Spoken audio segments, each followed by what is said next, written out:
You're listening to the Future Tech Podcast with Richard Jacobs. Future technologies such as artificial intelligence, stem cells, 3D printing, gene editing, Bitcoin, blockchain, the microbiome, quantum computing, virtual reality, and exploring space are much closer than you might think. In fact, many early versions of these technologies are in play right now, and the companies that are using these technologies are the focus of this podcast. My goal for you, the listener, is to learn from these podcasts. You may very well learn something that may change the course of your life for the better, steer you towards a new career, or give you insight into addressing a thorny medical problem. Remember, this podcast and its content is informational in nature only. No medical, tax, legal, financial, or psychological advice is being given. If you've enjoyed the podcast, please listen, subscribe, like, and tell your friends about it. Thank you.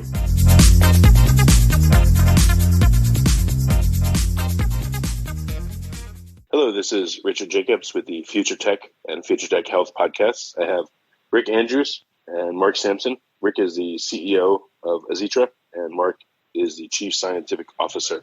So guys, thank you for coming very much. How are you doing? Doing well, thank you. Thanks for inviting us. Yeah, delighted to be here. Great. Well, tell me, what's the mission of Azitra? What's the company about?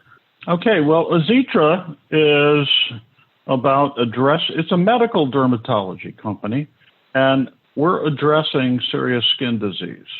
We do that by combining technologies based on repairing disease problems, but also using the microbiome to deliver those and add to the therapeutic benefit. What the premise of the company is based on skin disease is often a combination of a defect in the skin, complicated by the microbiome.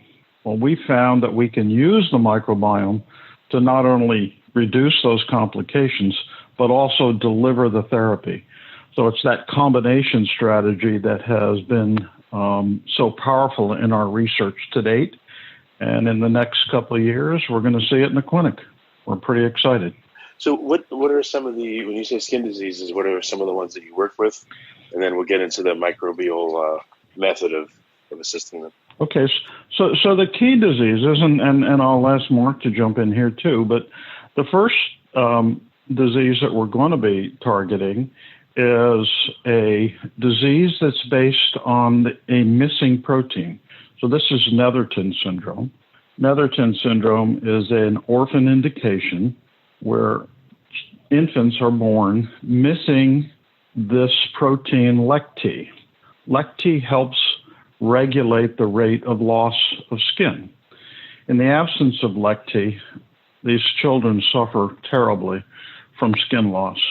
So we have found that we can take a normal microbial strain, engineer it to deliver that LecT, and then bring it to the patient so that the patient has the missing protein. So it's a protein replacement strategy using a microbe that's normally present on the skin. That's our really important program. That program has additional indications down the road, and possibly in things like eczema, psoriasis, even rosacea. So we're pretty excited about the potential there. We also have a natural bacteria and Staph epi, which has the ability to suppress the activity and the growth of Staph aureus. Staph aureus can be very complicating in many, many disease states.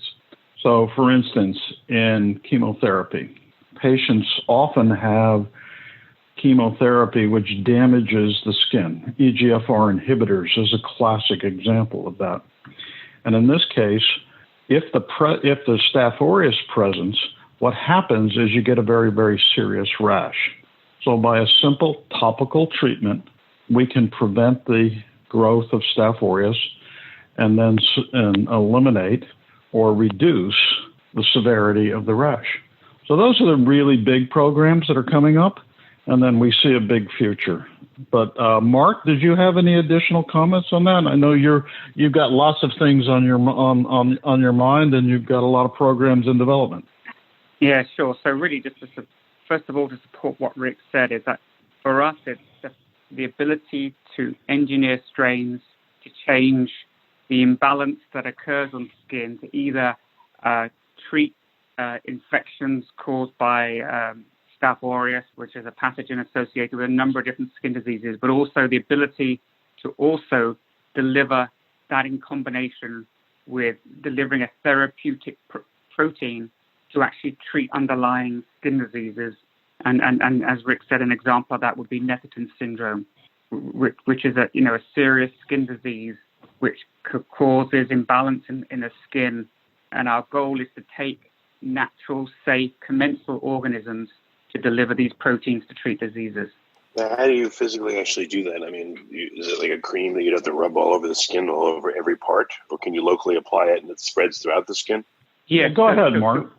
So we've delivered topical formulations which will deliver the strains where it's needed to treat the disease. So I could for instance, put it on my arm, migrate to another part of my body, or it literally will migrate a long distance? Yeah, so as I understand the question, yes, you can target for instance, eczema is not, when patients have eczema, it's often confined to different areas, so you can treat those areas. The same thing with what we call cancer therapy-associated rash. Those patients often have rash on their face, so you can target that rash directly and not have to do, you're not addressing it systemically. You're doing a nice direct topical application to the area where the problem occurs. Oh, I'm sorry. I was caught up in your example of the kids that had the protein that wasn't expressed and therefore they would lose skin. That sounded like a systemic thing. That's why I was asking. But these examples make total sense. But in that example, what would you do? Yeah, it was a little bit difficult to hear, so I'm just going to respond. You were asking about the Netherton patients.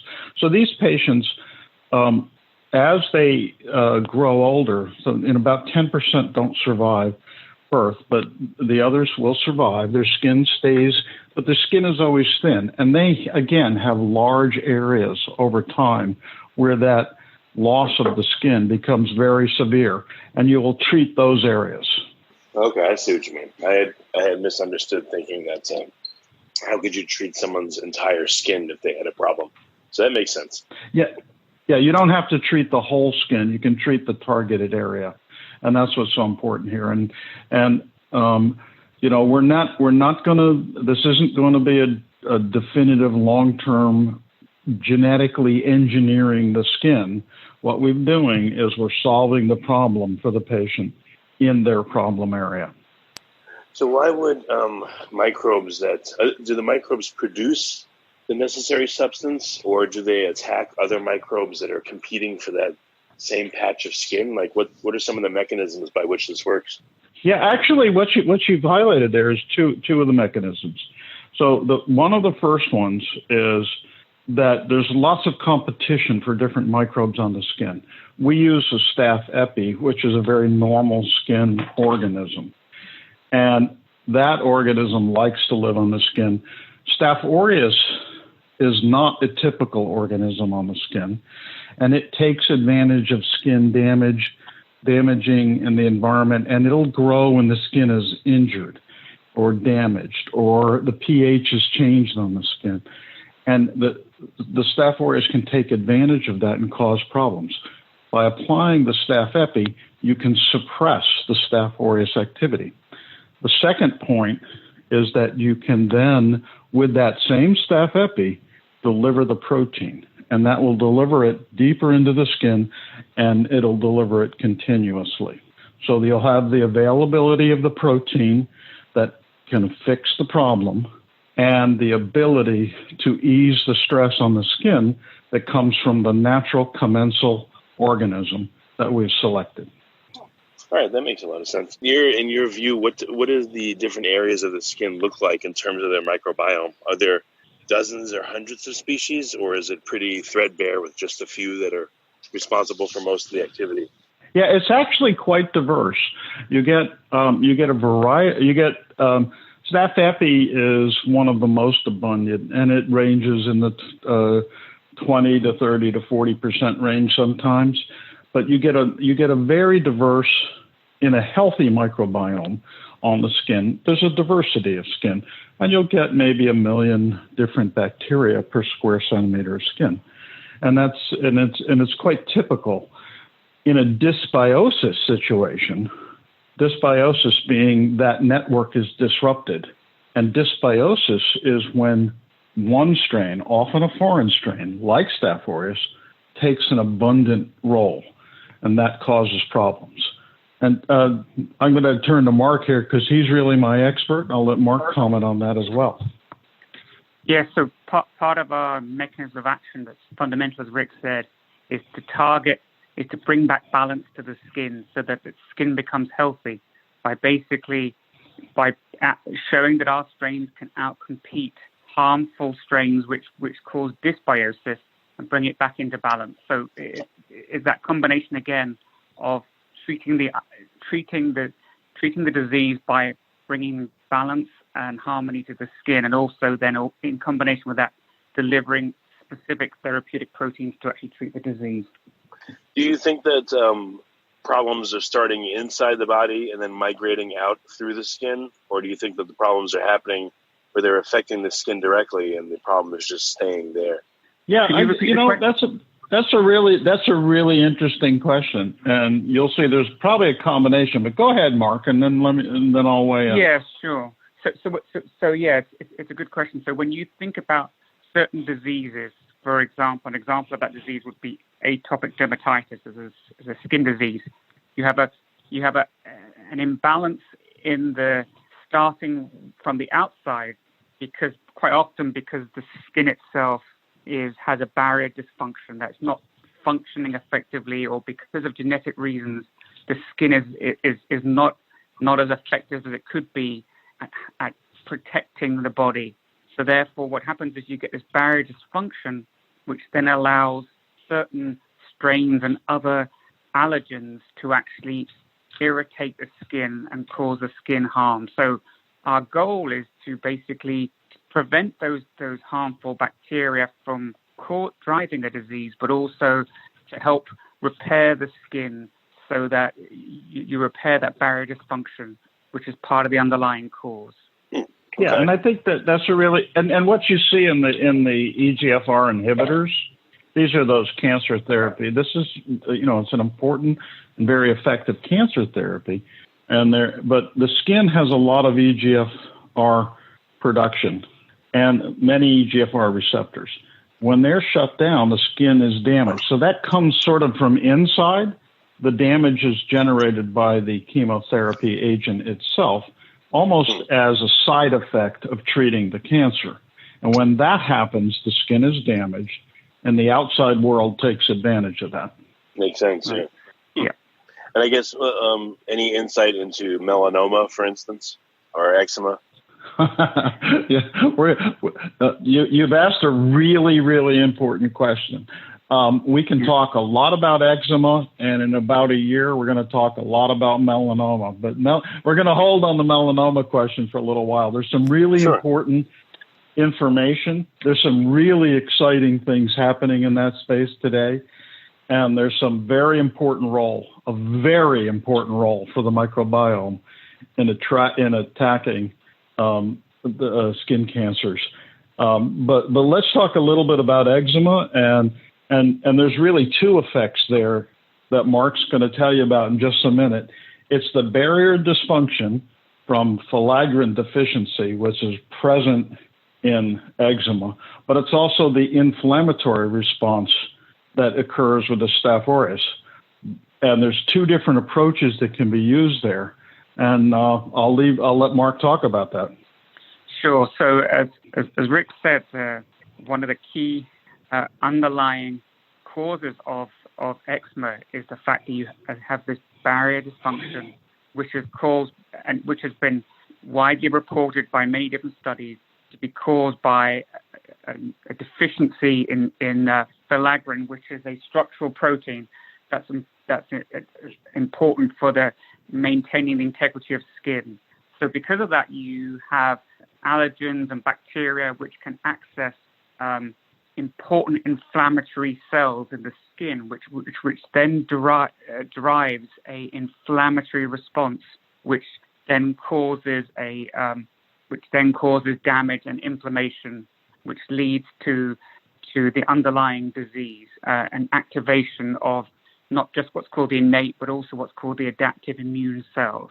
So our goal, using our novel strains which secrete LEC-T, which is, as Rick said, is a protein that's by our Staph epidermidis strain, is not just to help repair barrier dysfunction, but also to actually treat the underlying inflammation using our serine protease inhibitors, which can actually, has been shown in many different studies, to have an anti-inflammatory effect. So that combination of repair, helping to prevent the pathogens from entering into skin, repairing integrity, and also actually treating the underlying inflammation associated with the disease.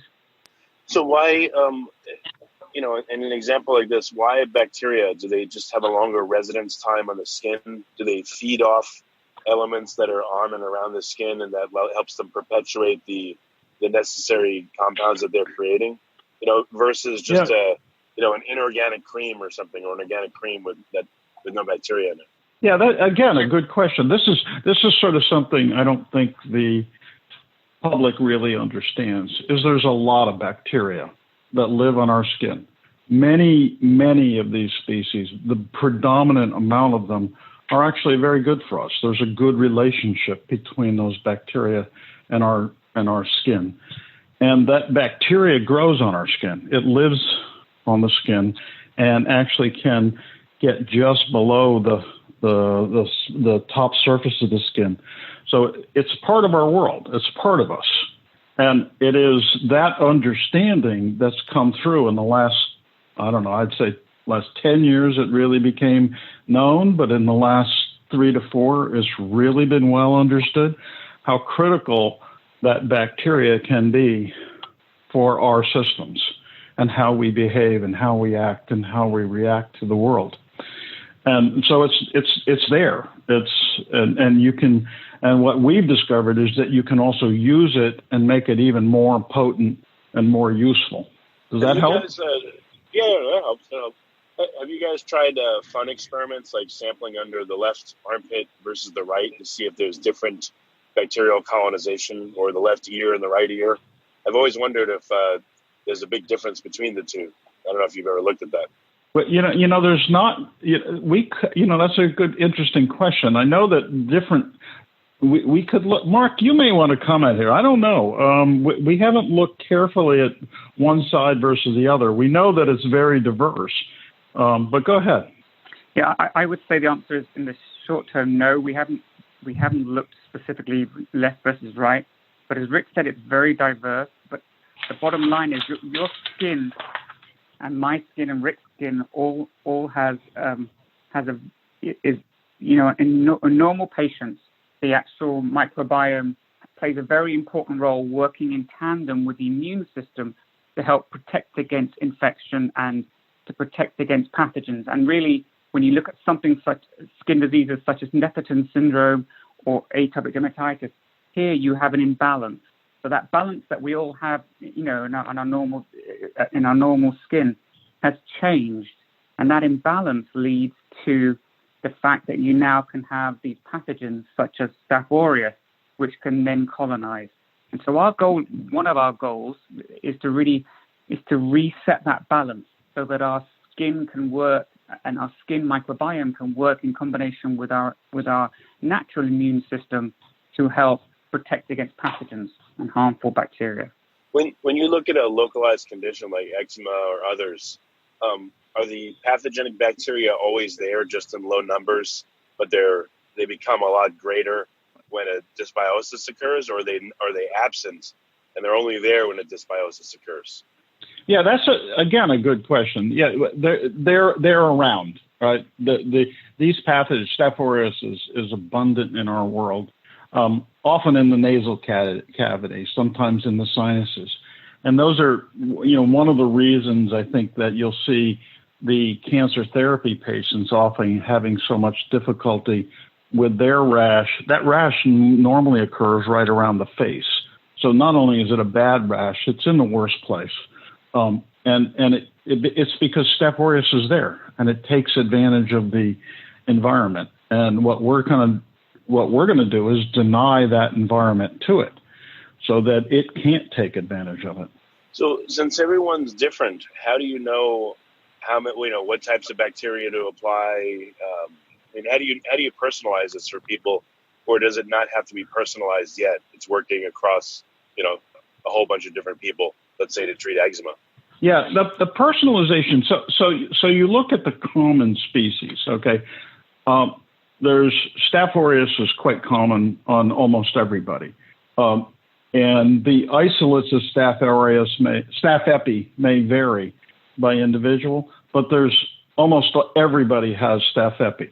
So what we've done is used a Staph epi that's quite common, quite typical, quite safe, and it would then be able to address the challenge. Again, we're not trying to recreate a normal microbiome for each individual. That's a very difficult challenge. What we're trying to do and what we're directing our program at is fixing the challenges that come from dysbiosis and fixing the underlying disease problem. So we're not taking on that global challenge of fixing the microbiome. We're taking on the challenge of ameliorating the adverse effects of dysbiosis and disease processes. And if we can achieve that, we can keep our patients happy and in a much better health, and that's our goal. I guess another reason that's good is that, let's say I have some kind of condition, I take a pill that affects me, either positively or negatively. But with skin, if someone has a topical cream and then they're in contact with family members or other people at work or whatever, if that cream, it could help the person that's using it, but maybe it could adversely affect others that, get that cream on them somehow. A handshake, whatever it is, a doorknob. So I guess there's probably more to it than just fixing the person, but also making sure that it wouldn't negatively affect others. Again, you're hitting the key points. For instance, our cancer therapy treatment, we use a strain in this treatment that is an auxotroph, basically. And what that means is the strain, we have engineered the strain so that it can't survive in the normal environment, can only survive in our formulation. So it's only while it is being used on a daily basis that the patient can benefit from it. And then over time, that strain can't survive. So it's not going to pass from patient to patient. It's not going to get free in the environment. Now, it's safe anyway, and we do comprehensive safety studies before we do anything with a human. But at the same time, we make sure that that strain can't get free into the environment by controlling it that way. Yeah, even locally, someone has eczema and, they lay in bed every night and they've applied the cream.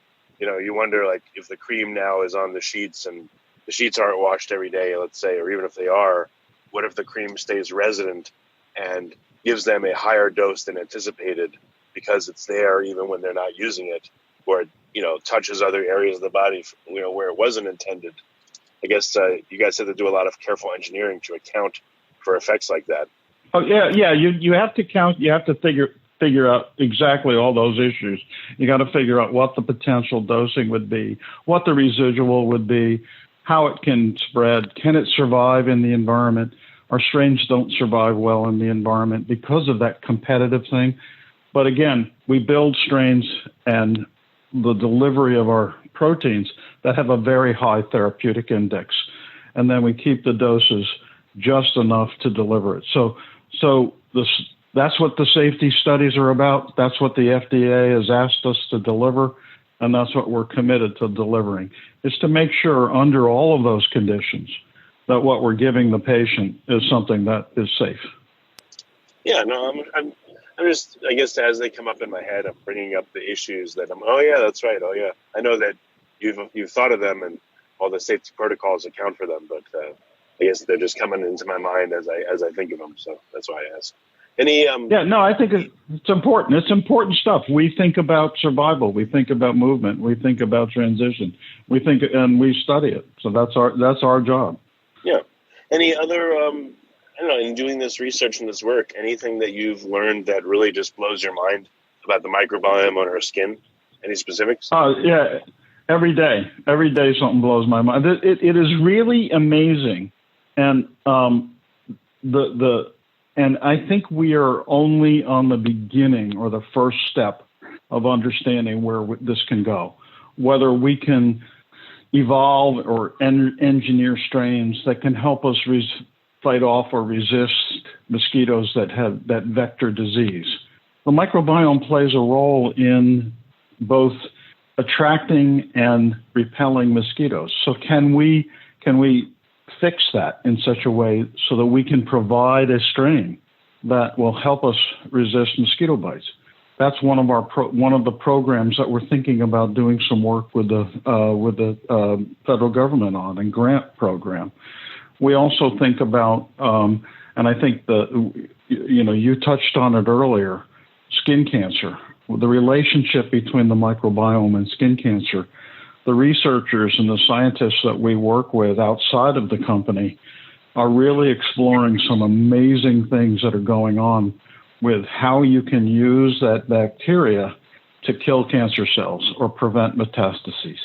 So this is an exciting time for the microbiome. And our goal is to stay on top of it. I mean, Mark, you think about this all the time. So where do you see the future? I mean, I think it's very exciting. I think when you look at the microbiome, you can look at it as being the next generation of treatments for some very serious diseases. And when you think about the role of microorganisms, whether those are in your gut or on your skin, and the role of those microorganisms in disease, and how you can use microorganisms then to treat diseases, I think it's a very exciting area. And along with gene therapy, these are two areas that I would say are on the cutting edge of, future directions, as opposed to just having a harmful chemical to treat inflammation. Here you're basically using, a bacteria deliver something safely, and also using the bacteria as a vehicle to help naturally prevent disease. For me, it's a very exciting area. Okay. Anything that you can mention that's coming in the next 6 months or a year? Any new products that have made a step forward? Well, yeah, I think we've talked about the key products, but what's really going to happen in the next year for us is clinical trials. So we've gotten to the point where the company has done the kind of fundamental work with the manufacturing and the quality manufacturing, the formulation development, strain development and invention, and understanding of disease process. So we expect to be treating patients who are experiencing EGFR inhibitor therapy. So these would be chemotherapy patients this year. We also expect to be moving into patients, the Netherton program, later this year. And finally, by the end of the year, we hope to be additionally treating the eczema patients. So it's a big, big year for patient therapy related to the microbiome. Excellent. And what's the best way for people to learn more about Azitra? Well, we're gonna be updating the website on a regular basis, and there's always a info message that the people can reach out. We typically respond. We actually do get some patients who have Netherton syndrome and often communicate with parents.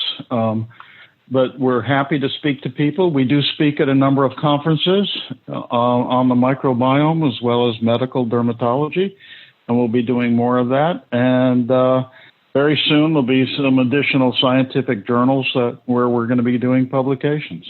So our outreach is beginning and growing all the time. Excellent. Well, Rick and Mark, thank you for coming on the podcast. I appreciate it.